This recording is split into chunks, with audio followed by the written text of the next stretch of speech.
ଅଧିକାର ଏବଂ ନ୍ୟାୟ ପାଇଁ ଯେଉଁମାନେ ଲଢ଼ୁଛନ୍ତି ସେଇ ଛାତ୍ରମାନଙ୍କ ସାଥିରେ ଆଲୋଚନା ନ କରିବା କେଉଁ ସୁସ୍ଥ ଗଣତନ୍ତ୍ର ପରିଚୟ ଯାହା ଭାରତୀୟ ଜନତା ପାର୍ଟି ସରକାର ଦିଲ୍ଲୀରେ କରୁଛି। ଏବଂ ଏଇଟା କେଉଁ ମାନସିକତା? ଆଲୋଚନା କରିବା ପରିବର୍ତ୍ତେ ବର୍ବରଚିତ ଆକ୍ରମଣ କରିବା, ତାଙ୍କୁ ପିଟିବା, ମାରିବା, ଲହୁଲୁହାଣ କରିବା, ମୁଣ୍ଡ ଫଟେଇବା, ଜୀବନ ମୃତ୍ୟୁ ସାଥିରେ ବର୍ତ୍ତମାନ ଡାକ୍ତରଖାନାରେ ସେମାନେ ସଂଘର୍ଷ କରୁଛନ୍ତି। ଏଗୁଡ଼ା କ'ଣ ଦେଶଭକ୍ତି? ଏବଂ ସବୁଠାରୁ ବଡ଼ କଥା ହେଉଛି ଜନମତକୁ ଆଧାର କରି ସାରା ଭାରତବର୍ଷର ତଥା ଓଡ଼ିଶାର ଜନସାଧାରଣଙ୍କର ଯେଉଁ ତୀବ୍ର ପ୍ରତିକ୍ରିୟା ତାକୁ ଆଧାର କରି ଯଦି ସରକାରଙ୍କୁ ପ୍ରସ୍ତାବ ଦେବା, ମତାମତ ଦେବା, ଦାବି ରଖିବା, ଏହା କ'ଣ ପାପ? ଏକଥା କରିବା କ'ଣ ଅନ୍ୟାୟ? ଏ କଥା ଯଦି ମାନ୍ୟବର ବିରୋଧୀ ଦଳ ନେତା ତଥା ପୂର୍ବତନ ମୁଖ୍ୟମନ୍ତ୍ରୀ ଶ୍ରୀଯୁକ୍ତ ନବୀନ ପଟ୍ଟନାୟକ ସମଗ୍ର ଦେଶବାସୀଙ୍କ ଆଗରେ ରଖିଲେ, ଭାରତୀୟ ଜନତା ପାର୍ଟି କାହିଁକି ଏତେ ଚିହିଁକି ଉଠିଲା? ଭାରତୀୟ ଜନତା ପାର୍ଟି ଭିତରେ କାହିଁକି ଏତେ ହଡ଼କମ୍ପ ସୃଷ୍ଟି ହେଲା? ଭାରତୀୟ ଜନତା ପାର୍ଟି କାହିଁକି ଭୟଭୀତ ହୋଇଯାଉଛି ଯେତେବେଳେ ମାନ୍ୟବର ନବୀନ ପଟ୍ଟନାୟକ ପ୍ରଶ୍ନ ଉଠାଉଛନ୍ତି? ତେଣୁ ମୁଁ ଆପଣଙ୍କୁ କହି ରଖିବାକୁ ଚାହେଁ, ଏ ସାମ୍ବାଦିକ ସମ୍ମିଳନୀର ଉଦ୍ଦେଶ୍ୟ ହେଉଛି ଶ୍ରୀଯୁକ୍ତ ସମ୍ମାନୀୟ ଭର୍ତ୍ତୃହରି ମହତାବ 12 ଜଣ ଏମ୍ପିଙ୍କ ସମେତ ସେ ଏକ ପ୍ରେସ୍ କନଫରେନ୍ସ ଆଜି ଦିଲ୍ଲୀରେ କରିଛନ୍ତି। ସେଥିରେ ସେ ବିଭିନ୍ନ କଥା ଉଠାଇଛନ୍ତି। ବିଶେଷ କରି ମାନ୍ୟବର ଶ୍ରୀଯୁକ୍ତ ନବୀନ ପଟ୍ଟନାୟକଙ୍କର ଯେଉଁ ଦୃଢ଼ ଯୁକ୍ତି ଏବଂ ସମର୍ଥନ ଭାରତବର୍ଷର ଛାତ୍ର ସମାଜକୁ, ଯେଉଁମାନଙ୍କର ଭବିଷ୍ୟତ ନଷ୍ଟ ହୋଇଯାଉଛି, ଯେଉଁମାନଙ୍କର ଭବିଷ୍ୟତ ଅନ୍ଧକାର ହେଉଛି ଏବଂ ଯେତେବେଳେ ସେମାନଙ୍କ ଉପରେ ଆକ୍ରମଣ ହେଉଛି ଅଗଣତାନ୍ତ୍ରିକ ପଦ୍ଧତିରେ, ସେ କଥାକୁ ଯେତେବେଳେ ଦୃଢ଼ ଭାବରେ ଉଠାଇଲେ, ସେତେବେଳେ ଭାରତୀୟ ଜନତା ପାର୍ଟିର ଏମ୍ପି ମାନେ ଏବଂ ଭର୍ତ୍ତୃହରି ମହତାବ ମାନ୍ୟବର ସାଂସଦ ଆଜି ହଡ଼ବଡ଼େଇ ଯାଇଛନ୍ତି, ତୀବ୍ର ପ୍ରତିକ୍ରିୟା ପ୍ରକାଶ କରୁଛନ୍ତି, ଉକ୍ତି ରଖୁଛନ୍ତି, କଟୁକ୍ତି ମଧ୍ୟ କରୁଛନ୍ତି।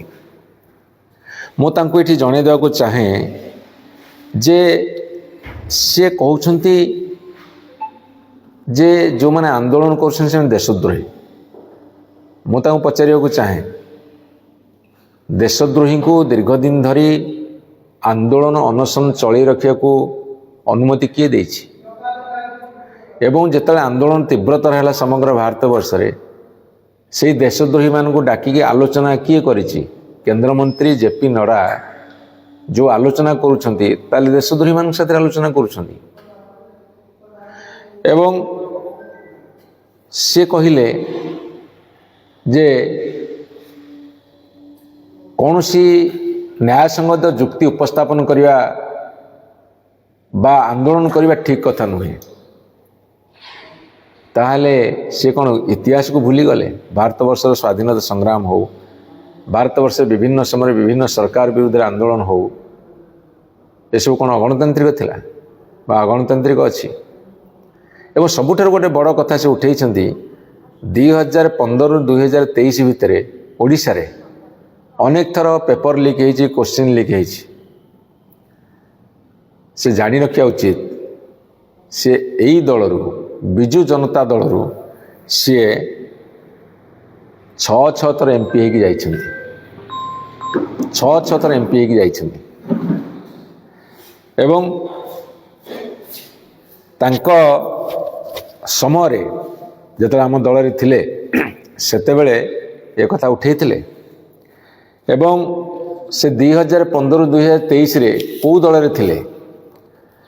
ତେଣୁ ମୁଁ ତାଙ୍କୁ ପ୍ରଶ୍ନ ପଚାରୁଛି, ଆପଣ କେଉଁ ଦଳରେ ଥିଲେ? ଆପଣଙ୍କର ନେତା କିଏ ଥିଲେ? ଯଦି ସେତେବେଳେ ପ୍ରଶ୍ନପତ୍ର ଲିକ୍ ହେଇଥିଲା ଏବଂ ତାକୁ କଡ଼ା କାର୍ଯ୍ୟାନୁଷ୍ଠାନ ଗ୍ରହଣ କରାଯାଇଥିଲା, ଆପଣ ଦେଖିଥିବେ ବାହାରୁ ଯାଇକି ମୋତେ ଆରେଷ୍ଟ କରିକି ଅଣାଯାଇଥିଲା ବାଲେଶ୍ୱର ପେପର ଲିକ୍ ଉପରେ। ଆପଣ କେତେଥର ପ୍ରଶ୍ନ ପଚାରିଥିଲେ ବା କେତେଥର ଦଳ ଭିତରେ ଆଲୋଚନା କରିଥିଲେ ବା ପବ୍ଲିକରେ ଆଲୋଚନା କରିଥିଲେ? ମୋର ଆପଣ ସିଧା ସିଧା ପ୍ରଶ୍ନଟିଏ, ଦଳ ବଦଳ କଲ, ଠିକ୍ ଅଛି, ଏମ୍ପି ହେଲ, କିନ୍ତୁ ଦଳ ବଦଳିଲେ କ'ଣ ଇତିହାସ ବଦଳିଯାଏ? ବର୍ତ୍ତମାନ ପ୍ରଶ୍ନ ହେଉଛି ଦଳ ବଦଳିଲେ କ'ଣ ଇତିହାସ ବଦଳି ଯାଏ? ଭାରତୀୟ ଜନତା ପାର୍ଟି ବର୍ତ୍ତମାନ ଭାରତ ବର୍ଷର ଇତିହାସକୁ ବଦଳିବାକୁ ଚେଷ୍ଟା କରିଛି।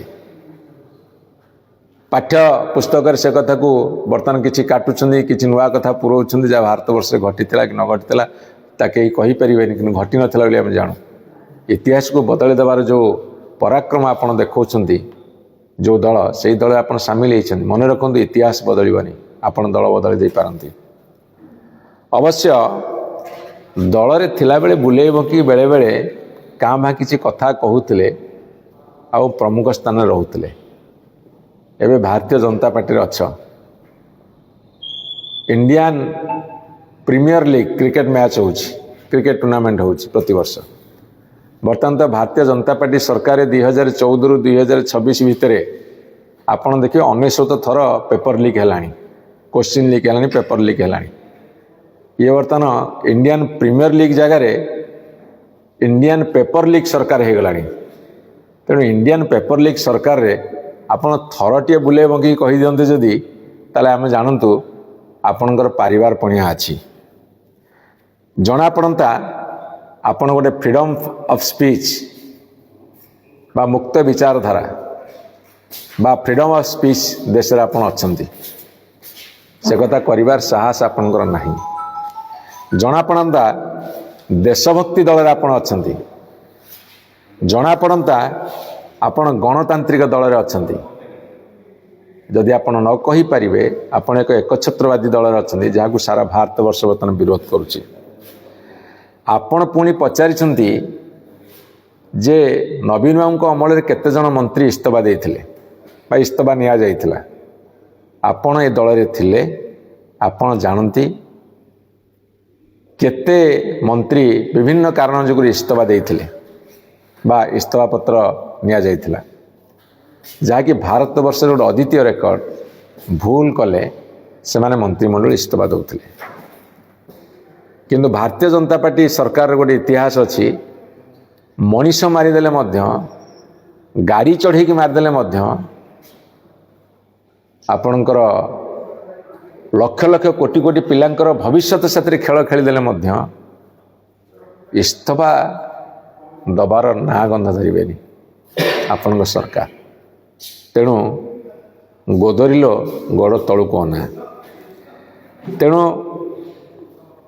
ଆଜି ଆଉ ଗୋଟେ ପ୍ରଶ୍ନ ମୁଁ ଆପଣଙ୍କୁ ପଚାରିବାକୁ ଚାହେଁ। ଓଡ଼ିଶାରେ ପ୍ରଥମରୁ ଅଷ୍ଟମ ଶ୍ରେଣୀ ପର୍ଯ୍ୟନ୍ତ ବହିରେ 2500, 2500ରୁ ଉର୍ଦ୍ଧ୍ୱ ତ୍ରୁଟି ଦେଖାଦେଇଛି। ଆପଣ ପାଟି ଖୋଲିଛନ୍ତି? ଯେଉଁ ଏମ୍ପି ମାନେ ଆଜି ବସିକି ପ୍ରେସ୍ କନଫରେନ୍ସ କରୁଥିଲେ ଦିଲ୍ଲୀରେ, ତାଙ୍କର ଅବସ୍ଥା ବର୍ତ୍ତମାନ ବହୁତ ଢିଲା ହୋଇଯାଇଛି। କଭର ଅପ୍ କରିବାକୁ ଚାହୁଁଛନ୍ତି। ଯେତେ ଚେଷ୍ଟା କଲେ ମଧ୍ୟ ଲୋକଙ୍କ ମନରୁ ଯାଉନାହିଁ। ତୀବ୍ର ବେଗରେ ଲୋକଙ୍କ ଭିତରେ ଅଶାନ୍ତି, ଅସନ୍ତୋଷ, କ୍ରୋଧ ବର୍ତ୍ତମାନ ବ୍ୟାପି ଯାଇଛି। ଆପଣଙ୍କର ଯେଉଁ 2500ରୁ ଉର୍ଦ୍ଧ୍ୱ ତ୍ରୁଟି ହେଇଛି, କେବେ ଆପଣ ପଦେ କହିଛନ୍ତି? ପବ୍ଲିକରେ କହନ୍ତୁ କି ଦଳ ଭିତରେ କୁହନ୍ତୁ, ଥରଟିଏ ଗୋଟେ ସେକେଣ୍ଡ ବି କହିଛନ୍ତି ନାହିଁ। ତେଣୁ ମୋର ଆପଣଙ୍କ ଅନୁରୋଧ, ଆପଣ ପାଟି ଖୋଲନ୍ତୁ।